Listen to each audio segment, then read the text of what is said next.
Hello everybody and welcome to another Pick 6 Productions, and today we are going to be going in depth into one of the USFL and XFL's greatest pipeline destinations, the Dallas Cowboys. And first up is going to be Kavonte Turpin's road to the NFL. This is somebody that the coach was very high on in the USFL and definitely followed throughout. His journey started after he did not get drafted in college due to some off-the-field issues that we are not going to go into because that's not the point of this video. February into April of 2021, Kavonte Turpin signed with the Frisco Fighters. He had 5 receptions for 223 yards and 4 receiving touchdowns over a 6-game season. From May to July of 2021, he was signed with the Glacier Boys of the fan-controlled football league that did not exactly pay any money, but got some guys to get some tape. He had 3 total touchdowns in the 6 games played, and this league was quickly defunct to other options. Since joining the NFL, Kavonte has had a lot of success, mostly in being a return man, but he has gotten in there in a few gadget plays. In 2022, he had 1 reception for 9 yards and 3 rushes for 17 yards, while having 21 total kickoff returns for 508 yards and 29 punt returns for 303 yards.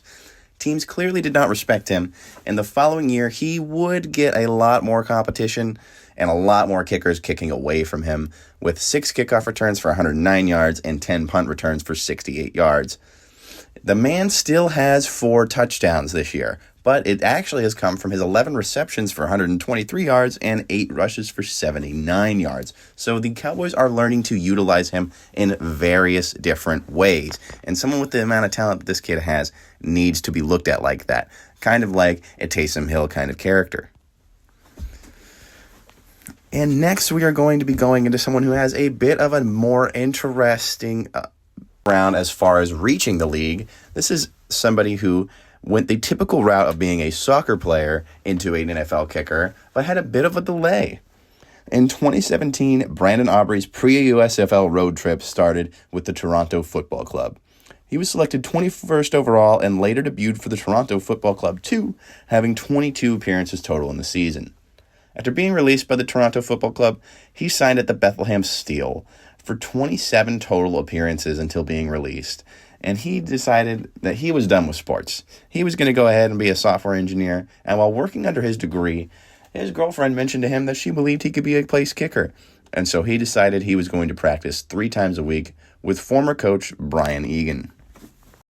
His hard work would definitely pay off, as Brandon Aubrey was selected 160th overall, and ended up leading the league in the inaugural season, going 18 of 22 field goal attempts with a long of 49 yards and 22 of 24 with his extra point attempts. He also added 55 kickoffs with an average of 66.5 yards per kick, which for someone starting out as a kicker is just incredible.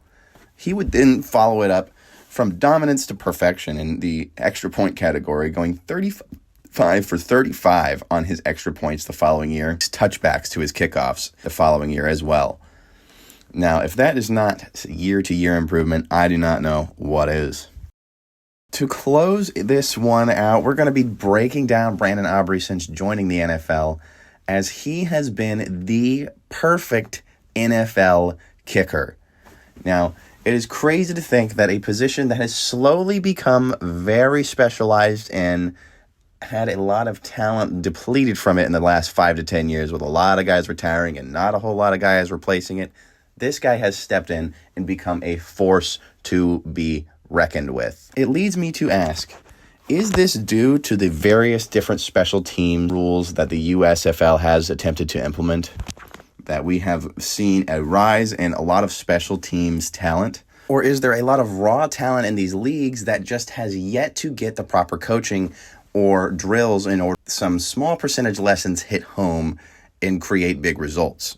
Now, I think it's the latter, and we are going to be seeing a lot more guys jump to the league from the USFL and XFL, as it gives these guys an opportunity to get tape like never before. A 10-game season is something that's just incredible, and I think is another testament to why we need more than just 8 teams. These guys need film, and The more that NFL teams buy in like the Dallas Cowboys, the more they're going to see it pay off. The problem is you have a lot of hard-headed scouts that are very set in their ways, and it will be hard to change their habits.